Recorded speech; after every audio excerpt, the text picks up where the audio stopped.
합시다. 당신이 부흥의 주역입니다. 네. 아멘. 네.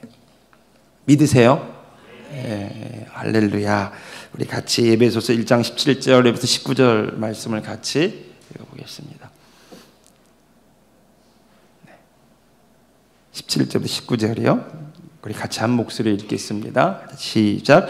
우리 주 예수 그리스도의 하나님 영광의 아버지께서 지혜와 계시의 영을 너희에게 주사 하나님을 알게 하시고 너희 마음의 눈을 밝히사 그의 부르심의 소망이 무엇이며 성도 안에서 그 기업의 영광의 풍성함이 무엇이며 그의 힘의 위력으로 역사하심을 따라 믿는 우리에게 베푸신 능력의 지극히 크심이 어떠한 것을 너희로 알게 하시기를 구하노라. 아멘. 네.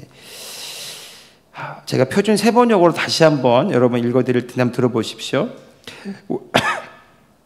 우리 주 예수 그리스도의 하나님이신 영광의 아버지께서 지혜와 계시의 영을 여러분에게 주셔서 하나님을 알게 하시고 여러분의 마음의 눈을 밝혀주셔서 하나님의 부르심에 속한 소망이 무엇이며 성도들에게 베푸시는 하나님의 영광스러운 상속이 얼마나 풍성한지를 여러분이 알게 되기를 바랍니다. 또한 믿는 사람들인 우리에게 강한 힘으로 활동하시는 하나님의 능력이 얼마나 엄청나게 큰지를 여러분이 알기를 바랍니다. 네, 오늘 이 말씀 우리의 마음의 눈을 밝히사 하나님을 알게 하옵소서라는 제목으로 함께 말씀 나누기 원합니다. 하나님께서는 우리가 예수 그리스도 안에서 받은 복이 무엇인지를 분명히 알기를 원하십니다. 그래서 우리가 하나님을 인식하고 알 때 저 멀리 계시고 존엄하시고 위엄하시고 모든 만물을 창조하신 그 하나님, 그렇게 막연하고 멀리 그렇게만 알기 원하시는 것이 아니라 그 하나님을 우리의 아버지로 알기 원하시고 우리가 하나님의 자녀로서 그분과 교제하고 만나기를 하나님이 원하십니다. 그래서 신앙생활에 있어서 가장 중요한 관점 중에 한 가지는 뭐냐면 친밀함입니다. 하나님과의 친밀함, 하나님과의 친밀함, 아버지와 아들과의 만남. 그래서 그 아버지 앞에 기도할 때 다른 미사여구가 필요 없이 자식이 아버지에게 아버지 제가 아버지의 아들입니다. 아버지 제가 아버지의 딸입니다. 이렇게 말할 수 있기를 원하신다라는 거죠. 그런 담대함이 어떻게 나옵니까? 근거는 하나님의 말씀입니다. 우리가 무슨 공로로 무슨 자격으로 저 전능하시고 존엄하시고 위대하시고 오늘 CBS 듣는데 그 무슨 CBS 기도란이 있더라. 기도하는 그 테마가 있더라고요. 어떤 분이 이제 기도를 맡아서 기도하는데 아주 미사여구가 대단합니다. 창조의 섭리와 모든 만물을 다 주관하시고, 예. 그런데 중요한 거는 그 하나님과 내가 어떤 관계냐라는 거죠. 그 하나님이 내 아버지시라면 내가 달라지는 거죠. 내 기도는 반드시 역사하는 기도가 되는 줄로 믿습니다. 자, 그 근거가 무엇이냐? 우리 잘 아는 말씀이에요. 요한복음 1장 12절에 13절 말씀입니다. 읽어봅시다. 시작. 영접하는 자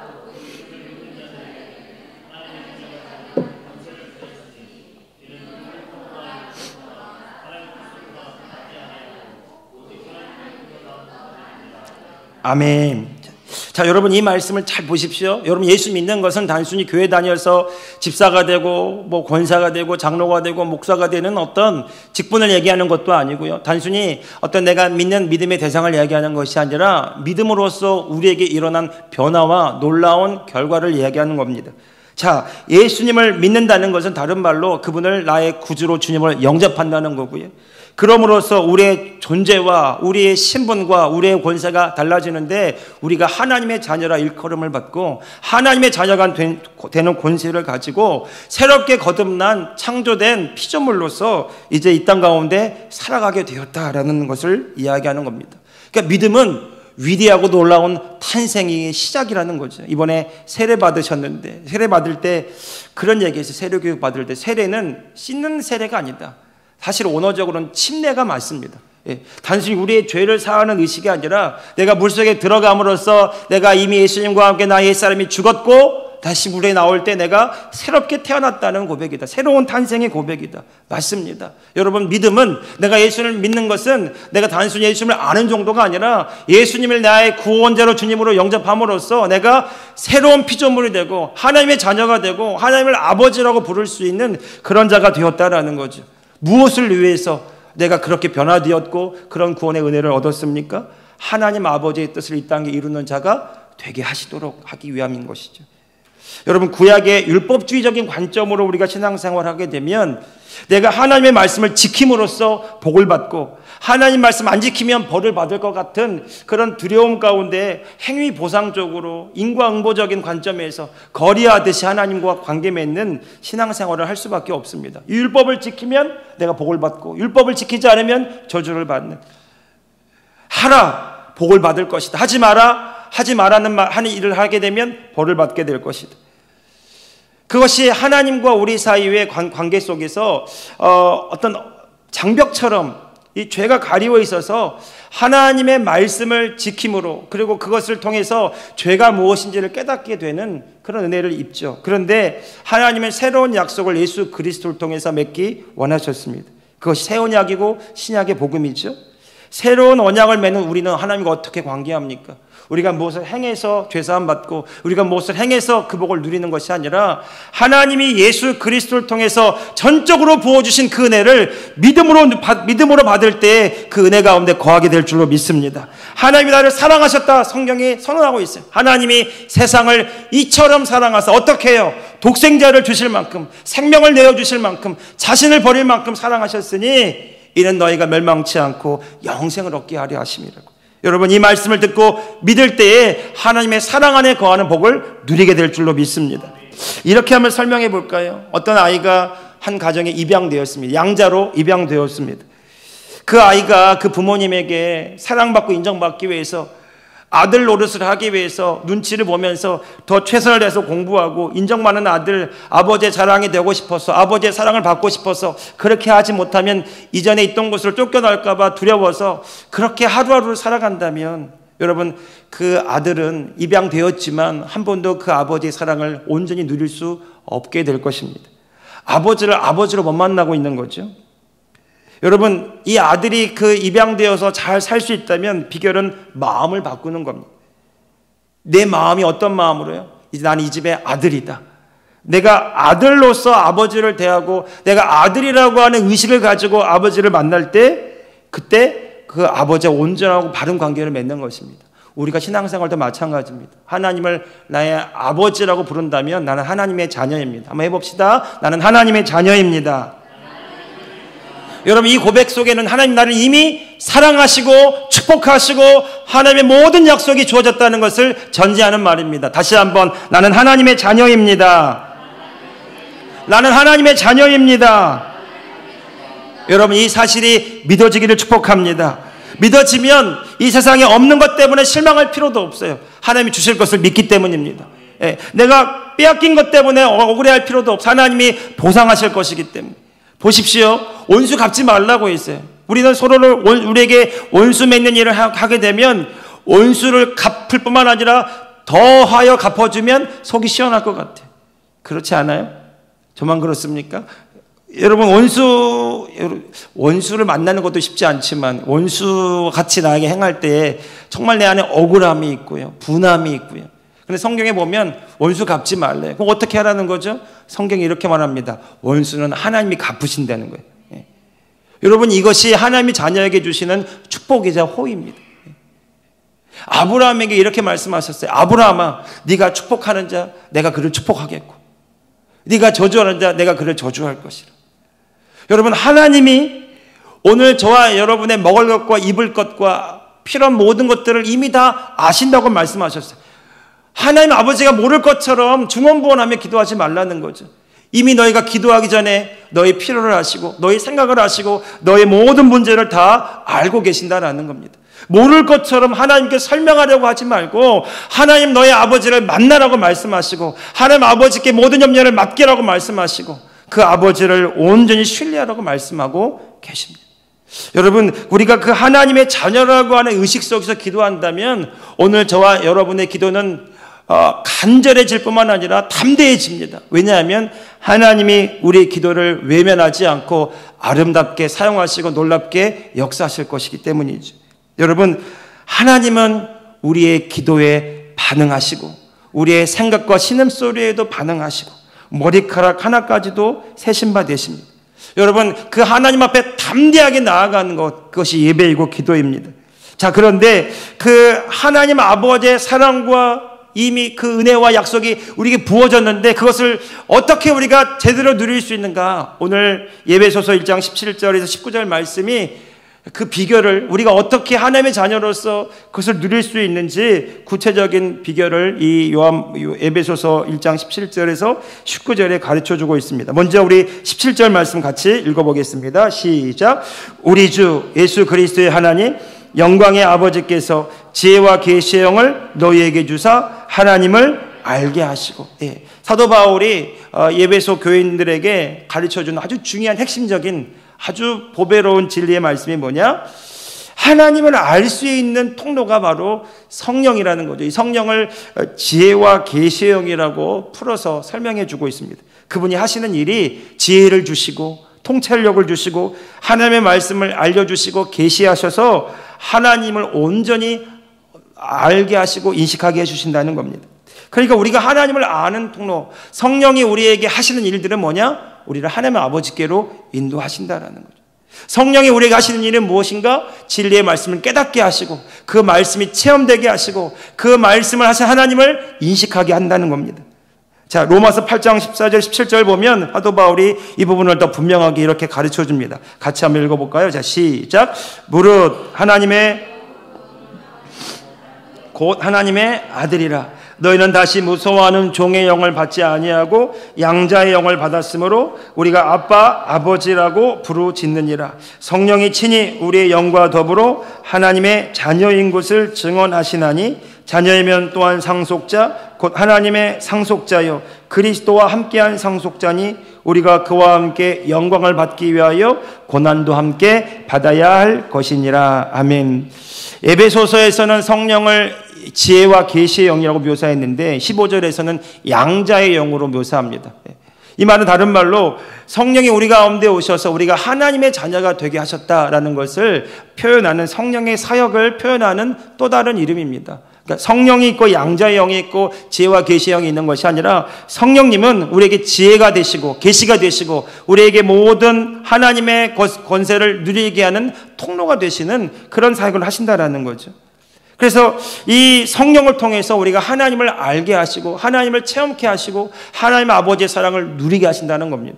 우리가 기도할 때 성령 충만을 위해서 기도하고 성령의 임재를 위해서 기도하는 것은 그 성령을 통해서 우리가 하나님과 더 친밀히 교제하게 하시고 하나님이 어떤 분인지를 분명히 깨닫게 하시고 그래서 하나님의 자녀로서 하나님이 약속하신 말씀을 이루는 자가 되게 하시는 겁니다. 자, 여러분, 사도 바울이요 성경을 너무 잘 알았던 성경 박사입니다.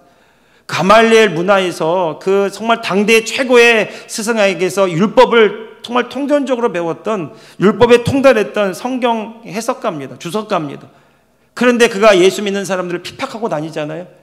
담메색으로 거기 가서 예수 믿는 사람 핍박하러 갈 때 예수님이 빛 가운데 나타나셔서 그를 만나 주십니다. 그때 그가 본다고 생각했던 그것들이 잘못 본 것이었고 그가 다시 눈을 뜰 때는 정말 예수 그리스도가 나의 구조가 되시고 주님이신 것을 분명히 볼 수 있는 자가 되었어요. 그 일을 누가 하시는가요? 성령님이 하셨다라는 거죠. 사도 바울은 이것을 체험한 사람이기 때문에 성령이 무슨 일을 하시는가, 그분이 나에게 하나님의 말씀을 비로소 진실로 깨닫게 하시고 그 말씀의 저자이시고 말씀의 약속의 계획자이자 주관자이신 하나님을 분명히 알게 하시고 하나님이 하신 놀라운 일들이 깨달아지게 하시는 분, 그분이 성령이라는 거죠. 여러분, 성령님이 성경책의 저자이시고요, 우리가 성령의 인도를 따라 이 말씀을 읽을 때에 하나님의 지혜와 계시를 분명히 받게 될 줄로 믿습니다.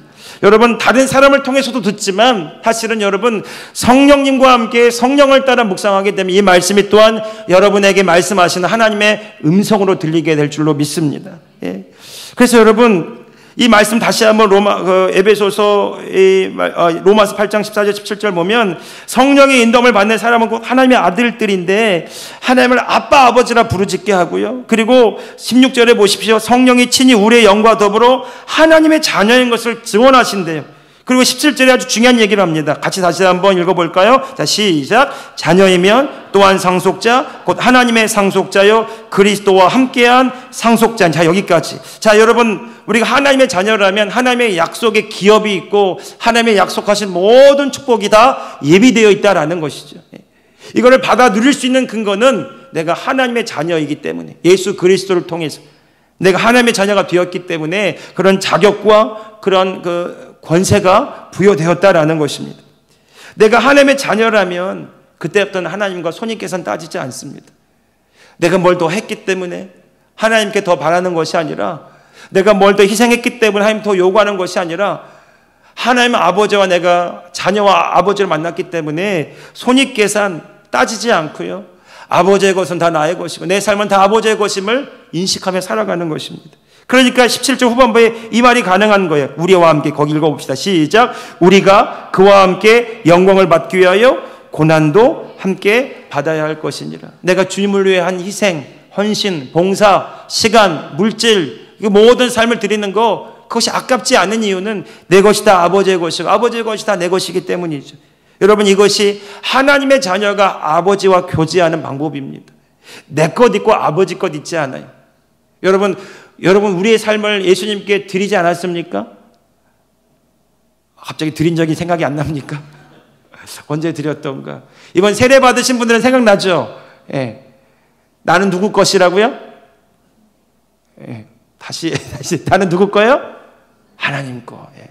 하나님 나의 주님이라고요. 여러분, 종은 소유가 없습니다.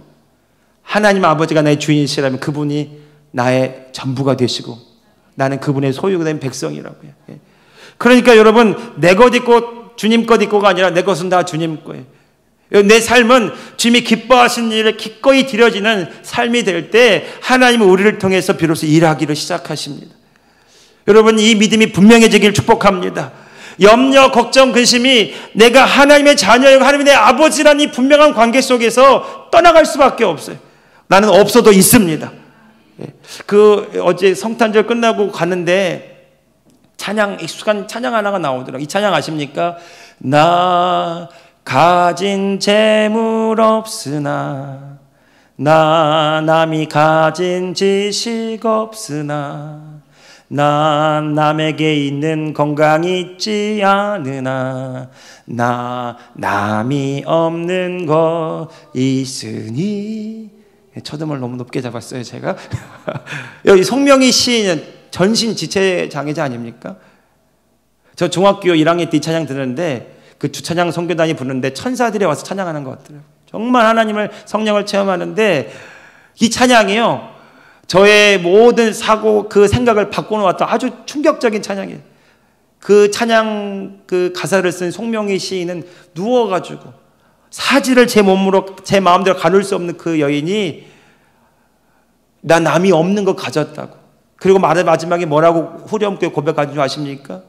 공평하신 하나님이 나 남이 없는 것, 예, 갖게 하셨다고요. 네, 네.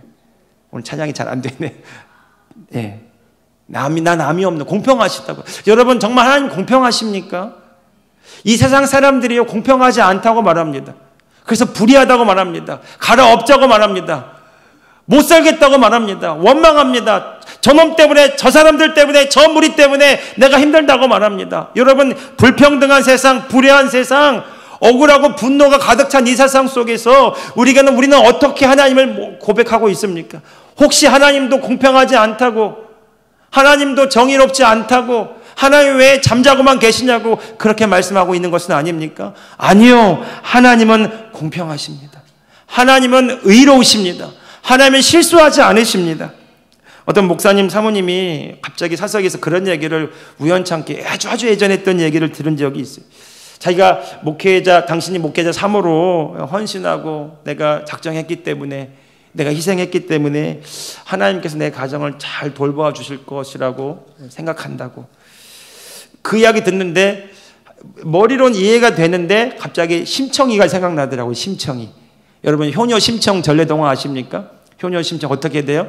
그 정말 많은 사람들에게 울림이 됐잖아요. 아버지들의 교훈, 효녀 심청처럼 효도하는 자녀가 되라. 근데 요즘에 21세기 재해석됐어요. 예.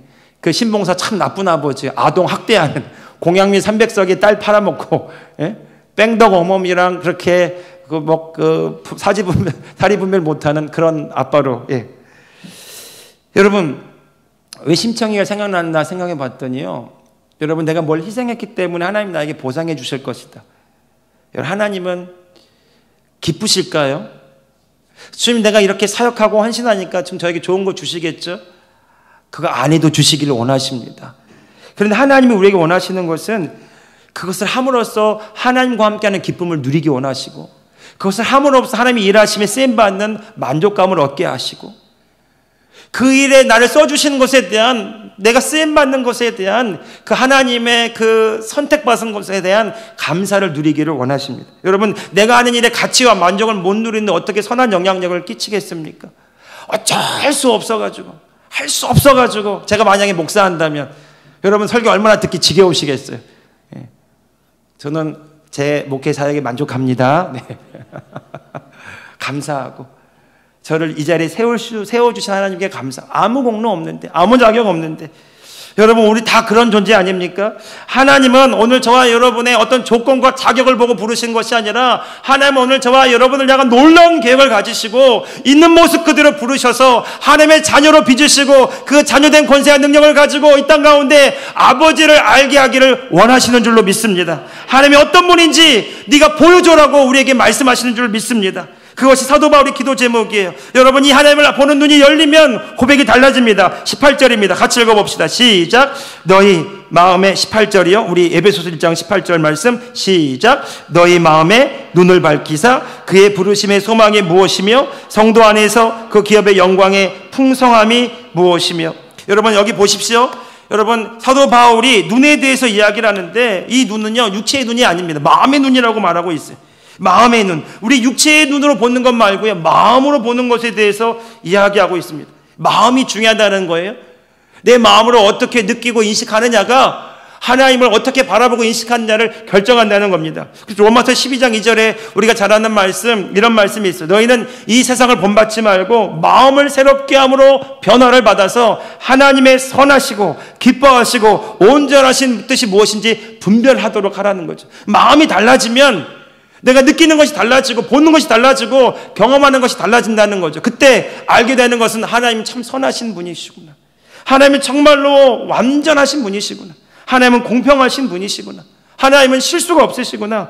내 마음이 어떻게 바라보느냐에 따라서 하나님을 아는 인식이 달라진다는 겁니다. 그래서 사도 바울이 말합니다. 이 세상의 사람들처럼 이 세상의 잣대로 인식하고 생각하고 말하고 행동하지 말고 하나님의 자녀의 정체성을 가지고 하나님의 자녀의 가치관을 가지고 이 땅에 하나님 나라의 백성으로서 이 땅 가운데 살아갈 때 주님의 뜻이 무엇인지 분별된다, 이렇게 말하고 있는 것이죠. 여러분, 똑같은 하나님의 말씀을 들어도요, 내가 누구인지, 내가 어떤 정체성을 가진 존재인지 인식하지 못하면 하나님의 말씀을 들어도 그 말씀이 온전히 역사할 수가 없습니다. 여러분, 성경에 말하는 말씀은요, 30배, 60배, 100배로 그렇게 우리의 생각과 기대를 뛰어넘는 역사를 일으킨다고 말합니다. 우리의 마음이 밭인데 이 마음밭이 하나님의 말씀을 온전히 받아들일 수 있는 하나님의 자녀의 마음밭으로 온전히 기경되면 그 말씀은 우리 삶에서 놀라운 결과를 가져온다는 겁니다. 그러니까 여러분, 오늘 저와 여러분이 하나님의 자녀로서 하나님 아버지와 만나고 하나님 나라의 백성으로서 이 땅 가운데 주의 나라 주의 뜻을 이루기 위해 기도하고 사역하고 섬기며 믿음으로 행하느냐가 오늘 주의 말씀이 나를 통해 역사하는 통로가 된다는 것입니다. 여러분, 우리는 경험과 지식을 통해서 판단하고 계산하고 결정합니다. 그런데 성경은 그렇게 그 잣대로 바라보기에 우리를 가만두지 않습니다. 성경은 믿음을 요구하죠. 여러분, 믿음은요, 우리 육체의 눈으로 보는 것이 아닙니다. 마음으로 보는 것입니다. 우리의 마음이 주의 말씀을 믿고 그 믿은 대로 바라볼 때 그때 주의 말씀이 새롭게 재해석되는 거죠. 마음을 바꾸면, 내 마음의 중심과 태도를 주의 말씀으로 바꾸면, 그러면 말씀대로 우리가 이 세상을 바라보게 되고 주의 뜻을 분별하게 된다라는 것입니다. 사람은 다 믿는 대로 보는데 자기가 보고 싶은 대로 보고 듣고 싶은 대로 듣습니다. 이렇게 한번 쉽게 체험해 볼 수도 있을 것 같아요. 예를 들어서 제가 우리 교회 이제 건축할 즈음에 돼가지고 교회 건축에 대한 관심이 많았을 때 차를 타고 가면 꼭 뭐가 보일까요? 예, 교회가 보입니다. 원래도 보였지만 더 잘 보이더라고요. 그런데 특별히 어떤 교회가 보이냐면 오래 지어진 교회는 잘 안 보여요. 이제 갓 지은 교회, 막 지은 교회들은 더 선명하게 보입니다. 저기 저렇게 지었네. 저기 십자가 저렇게 했네. 여러분, 예를 들어서 내가 어떤 차를 사고 싶다고 생각해 보십시오. 그러면 내가 타고 싶고 예쁘다고 생각하는 그 차만 보이게 될 겁니다. 아니요, 다 있는 거죠. 그런데 그 차만 더 유독 눈에 들어오게 되는 것입니다. 자기가 보고 싶은 대로 보기 때문이에요. 그것이 눈에 들어옵니다. 그러니까 여러분, 이 말씀대로 보면 오늘 저와 여러분의 상황이나 환경을 조금 더운데 그 히터를 꺼주시겠습니까? 상황이나 현실을 바꾸고 싶다면 상황이나 현실이 바꾸어지기를 기도하기 전에 그 상황과 현실을 바라보는 우리의 마음을 바꾸는 것이 먼저라는 거예요. 여러분, 이것을 잘 기억하셔야 됩니다. 여러분, 이것이 우리의 믿음을 발휘하고 하나님의 뜻을 이루는 통로라고 성경이 이야기합니다. 마음의 눈을 열어주셔서 보게 하여 주십시오. 알게 하여 주십시오. 우리를 부르신 소망이 무엇인지 제대로 보고 제대로 알게 하여 주십시오. 사도 바울이 말하는 것입니다. 그러니까 우리가 병을 치유해달라고 한다면 여러분, 예수님이 병을 치유해달라는 사람들에게 이렇게 말씀하셨어요. 내 믿은 대로 될지어다. 그러니까 낫기 전에 먼저 믿어야 된다는 거죠. 뭘 믿는 겁니까? 주님이 치유하실 것을, 주님이 이미 이루신 것을 내 마음에 품을 때 네 믿은 대로 된다라는 거죠. 내 몸의 증상이 어떠하든지, 내가 눈에 보는 상황이 어떠하든지 그것에 내 마음이 눌리는 것이 아니라 하나님의 말씀을 믿는 믿음으로 다시 바라보고 의식하고 말하고 행동할 줄 알아야 된다는 겁니다. 왜 하나님이 두려워하지 말라, 왜 하나님이 염려하지 말라, 걱정하지 말라 이렇게 말씀하셨을까? 하나님의 마음은 이미 이루시고 이미 나타내시고 이미 열매를 가져오시는 말씀인데 내가 두려워하고 염려하고 의심하면 그 말씀을 말씀대로 믿을 수가 없게 되는 것입니다. 고린도 후서 12장 9절에 보면 사도 바울에 대한 이야기가 나옵니다. 우리 거기 페이퍼에 있는데 같이 한번 읽어보실까요? 자, 시작. 나에게 이르기를 내 은혜가 내게 족하도다. 이는 내 능력이 약한 데서 온전하여짐이라 하신지라. 그러므로 도리어 크게 기뻐함으로 나의 여러 약한 것들에 대하여 자랑하리니 이는 그리스도의 능력이 내게 머물게 하려 함이라. 그러므로 내가 그리스도를 위하여 여러 약한 것들과 능력과 궁핍과 박해와 권고를 기뻐하노니 이는 내가 약한 그때에 강함이라. 여러분, 사도 바울이 육체의 가시를 없애달라고 3번씩 기도합니다. 그런데 하나님의 응답은 거절과도 같았어요. 그런데 하나님의 거절과도 같은 그 응답이 사도 바울의 마음을 바꿔놓습니다. 이것이 하나님의 말씀인데 내 은혜가 내게 족하도다. 내가 약할 때 내가 강함이라. 내 능력이 네가 약할 때 온전하여짐이라. 그러니까 분명히 약하고 분명히 부족하고 이전에는 그것이 원망거리였고 이것이 기도 제목이었고 이것이 바뀌기를 원했는데 그것 때문에 하나님의 일이 가로막히지 않는다는 거예요. 오히려 그 약함이 하나님의 강함을 드러내는 통로가 된다는 것입니다. 그러니까 자기의 약함을 바라보는 시각이 달라져 버린 거예요. 내 약점, 내 부족함, 내 그 연약함을 바라보는 시각이 달라지는 겁니다. 이것이 하나님이 일하시는 통로가 되는 거고 이것이 하나님의 강함의 통로가 된다면 주님, 이 약함이 내 삶에 전혀 문제가 되지 않습니다. 여러분, 이 고백이 사도 바울을 사도 바울 되게 하는 거죠. 한 가지 더 말씀을 나눠봅시다. 여호수아서 6장 1절에서 2절 말씀인데요. 다 같이 읽어봅시다. 시작. 이스라엘 자손들로 말미암아 여리고는 굳게 닫혔고 출입하는 자가 없더라.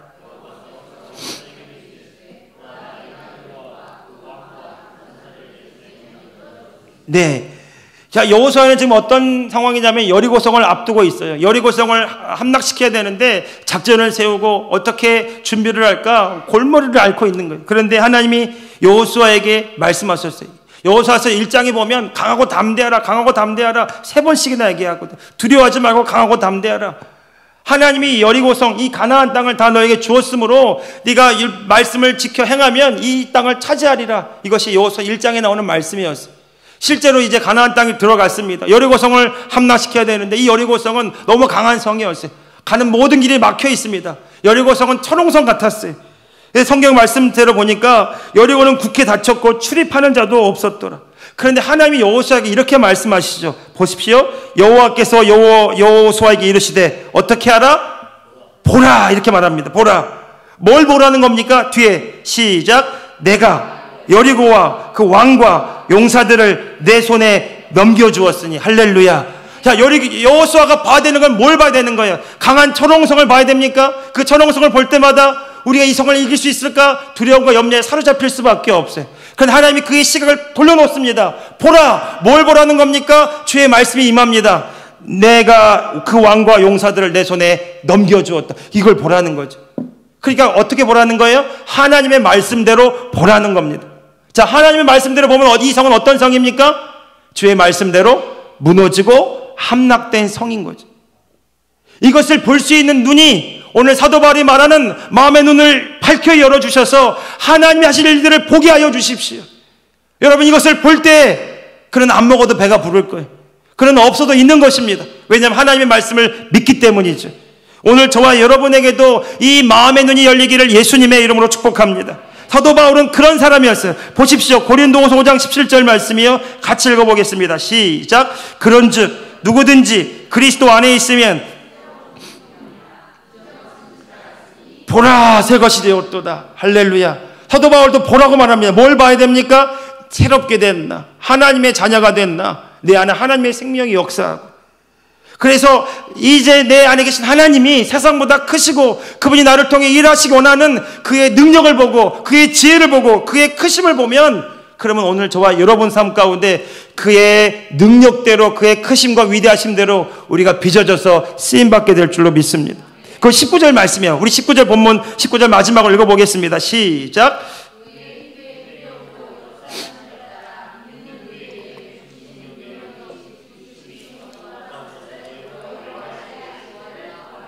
표준 세번역이 이렇게 나와 있어요. 믿는 우리에게 하나님의 능력이 얼마나 크신지, 그분이 우리 안에서 강한 능력으로 활동하시는데 그 강한 능력으로 활동하시는 그분이 얼마나 크신지 믿는 너희가 알게 되기를 원한다라는 겁니다. 전제 조건이 있어요. 믿는 우리라는 겁니다. 여러분, 우리 안에 하나님이 계십니다. 맞지 않습니까? 이것은 놀라운 기독교의 신비이자 기적입니다. 우리 이번 성탄절 때 하나님 우리와 함께 하신다 임마누엘이요, 그분 내 옆에서 이렇게 지켜보는 분이 아니고요, 내 안에 사시는 내 생명으로, 나의 주인으로, 내 삶의 전부로 그분이 오셨어요. 왜 오셨을까요? 그분이 나를 통해 일하기 원하십니다. 그런데 여러분, 그분이 일하시려고 하는데 막는 것이 있어요. 우리의 옛사람의 본성과 옛사람의 생각과 마음입니다. 내가 주의 말씀대로 행하려고 하면 두려움이 올라오고 염려가 올라오고 의심이 올라오고 판단하는 마음이 올라오고 내 경험과 지식대로 내가 보고 싶은 대로 보려고 하는 그런 나의 옛사람의 모습들이 계속 떠오릅니다. 여러분, 우리의 마음을 제대로 볼 줄 알아야 됩니다. 여러분, 우리의 마음이 사단이 심어놓은 거짓말에 속지 말아야 되고요, 우리 마음이 이 세상의 문화에 휩쓸리지 말아야 되고, 이 마음이 하나님의 말씀이 심겨지는 마음밭 되게 해야 됩니다. 그래서 이 마음에 주의 말씀이 심겨지고 새겨지면 하나님이 30배, 60배, 100배로 결실하게 하신다고 말씀했어요. 마음이 중요하다는 거예요. 이 마음의 눈을 밝혀서 이 말씀대로 보기 시작할 때 우리는 다른 것을 말하게 되고 보게 될 줄로 믿습니다. 여러분, 이번에 송기철 장로님이 그런 예언을 했잖아요. 겨자씨만한 이 작은 씨가 자라서 모든 나물보다 커서 공중의 새들이 깃든다고요. 그것이 하나님 나라의 말씀입니다. 여러분, 생각해 보세요. 이 교회, 우리가 볼 때 어떻게 보든지 상관없이, 우리의 경험과 우리의 지식과 세상적인 잣대와 기준을 어떻게 보는지 상관없이 주의 말씀대로 믿은 대로 바라본다면 이 교회는 많은 자들을 품는 교회가 될 것이고, 이 교회는 많은 자들을 살리는 교회가 될 것이고, 많은 사람들이 이 교회에 달려와서 하나님을 체험하는 교회가 될 것이고, 많은 사람들의 이 교회가 모델 교회가 될 줄로 믿습니다. 여러분, 그것을 바라본다면 우리의 고백이 달라지게 되는 거예요. 많은 문제들이 있어요. 우리 교회도 연약함이 있어요. 부족함이 있습니다. 미성숙함이 있습니다. 오늘 저와 여러분에게도 가진 약점들이 있습니다. 그런데 그것을 보는 것이 아니라, 그것 때문에 실망하는 것이 아니라, 그것 때문에 안 되는 것이 아니라 하나님의 말씀대로 본다면 이것이 하나님의 일을 가로막지 못하게 될 줄로 믿습니다. 하나님의 일하시면 우리의 약함이 문제가 되지 않습니다. 하나님의 일하시면 우리의 연약함이 문제가 되지 않습니다. 하나님 말씀하시잖아요. 사도 바울아, 내 약함이 강함의 통로가 될 것이라고. 네가 이 약함의 모함을 빼앗기고 무너지지 않는다면, 아무리 내가 약할지라도 하나님이 위대하시고 크시기 때문에 하나님은 나를 통해 하실 수 있습니다. 여러분, 여리고성 하나님 포기하셨어요. 이미 무너지고 이미 허물어지고 주의 말씀대로 이루어진 것을 포기하셨어요. 여호수아가 어떤 마음으로 여리고성을 돌았을까요? 안 무너지면 어떡할까? 아니요. 하나님 말씀이 안 이루어지면 어떡할까? 아니요. 그랬으면 끝까지 못 돌았을 거예요. 그는 믿었어요. 믿은 대로 보았어요. 그리고 그것을 마음에 품었습니다. 반드시 무너지기 때문에 그들이 도는 이 발걸음은 승리의 발걸음이 된 줄로 믿습니다. 오늘 저와 여러분의 기도가 그런 기도가 되길 원합니다. 이 기도 해가지고 뭐 이루어질까? 이 기도에서 어떻게 될까? 여러분, 이거 우리가 걱정하고 고민할 거 아니에요. 우리가 해야 될 일은 마음의 눈을 열어주셔서 주님 말씀대로 보게 하여 주옵소서. 성령님, 내 마음에 주의 말씀을 계시하여 주셔서 그 말씀이 믿어지게 하시고 그 말씀이 깨달아지게 하시고 그 말씀대로 보게 하여 주셔서 부르심의 소망이 무엇인지 알게 하시고 하나님의 영광이 무엇인지를 알게 하시고 우리 안에 역사하시는 하나님의 위대하시고 크신 능력이 무엇인지를 체험하게 하여 주십시오. 여러분, 우리 마음이 통로입니다. 우리가 마음의 문을 열고 주님을 환영하고 주님 앞에 내어드릴 때 주님이 우리를 통해 일하기 시작하실 겁니다. 주의 빛이 드러나게 될 것이고 주의 생명이 역사하게 될 것이고 주의 강하시고 위대하신 능력이 우리 삶을 통해 드러나게 될 줄로 믿습니다. 사랑하는 성도 여러분, 오늘 성령의 임재 가운데 우리 마음을 열어놓으시고 우리 안에 올라오는 원망과 미움과 시기와 질투와 열등감과 부정과 불신이 무엇인지를 보시고요, 여러분, 그것이 주님이 주신 마음이 아니라고 판단되면 예수님의 이름으로 거절하십시오. 사탄아, 물러가라고 선포하십시오. 이 모든 거짓말들에 자유케 되기를 선포하십시오. 그리고 우리 마음에 하나님이 하신 마음들을 그려 넣으십시오. 믿은 대로 될지어다. 모든 시선을 주님께 드리고 전능하신 하나님을 늘 내 삶은 주의 역사가 되고 내 삶은 주의 역사가 되고 하나님이 일하기 모든 시선을 주님께 드리고 전능하신 하나님을 느낄 때 세상은 주의 나라가 되고 하나님이 일하기 시작하네. 여러분, 마지막 우리 기도할 때요, 상황이 어떠하든지 환경이 어떠하든지 내 몸의 질병이 어떠하든지 의사가 무슨 말을 했든지 그리고 내가 어떻게 지금 느끼고 판단하든지 이걸 시간 주님 앞에 내려놓으십시오. 그리고 이 하나님의 말씀대로 믿기에 내 마음에 걸림이 되고 어려움이 되는 그 어떤 생각과 감정들이 있다면 주님의 십자가 앞에 믿음으로 내려놓으시고 내가 이미 예수님과 함께 죽었음을 선언하시고요, 그리고 내 마음에 하나님의 말씀을 그리고 주의 말씀을 이미 이루어진 그 말씀을 그려보시고 그렇게 고백하시고 생각해 보시기 바랍니다. 이미 나은 것을 묵상하시고 이미 이루어진 것을 바라보시고 주님이 역사하신 것을 여호수아처럼 이미 주신 것들을 믿음으로 고백하며 취하며 그것이 이루어질지어다라고 예수님의 이름으로 선포할 때에 주의 진리의 말씀이 오늘 저와 여러분의 삶에 그대로 나타나게 될 줄로 믿습니다. 우리 한번 이 찬양하고 우리 기도하겠습니다. 모든 시선을 후렴. 모든 시선을 주님께 드리고 살아계신 하나님을 느낄 때 내 삶은 주의 역사가 되고 하나님이 일하기 시작한 모든 시선을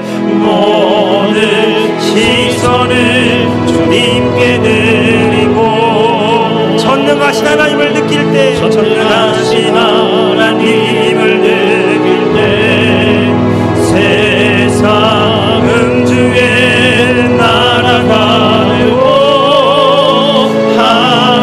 하나님이 일하기 우리 한 5분간 우리 간절한 마음으로 믿음으로 주는 말씀 기억하면서 주님이 이미 약속하시고 이루신 것들을 믿음으로 바라보면서 우리의 가정을 향하여, 우리의 직장을 향하여, 내 모든 삶의 지경을 향하여, 우리 교회를 향하여, 우리 자녀들을 향하여 주의 약속하신 말씀대로 바라보면서 내 감정과 느낌대로 바라보는 것이 아니라 주의 말씀대로 이미 이루신 약속대로 오늘 말씀처럼 마음의 눈을 열어주셔서 하나님이 하실 놀라운 일들을 바라보고 주의 크심을 바라보고 주의 능력을 바라보면서 능히 하실 것들을 기대하면서 믿음으로 이 시간 선포하고 말하고 고백하며 간구하시기를 원합니다. 우리 주 한 몸으로 합심해서 이 시간 5분간 기도하겠습니다.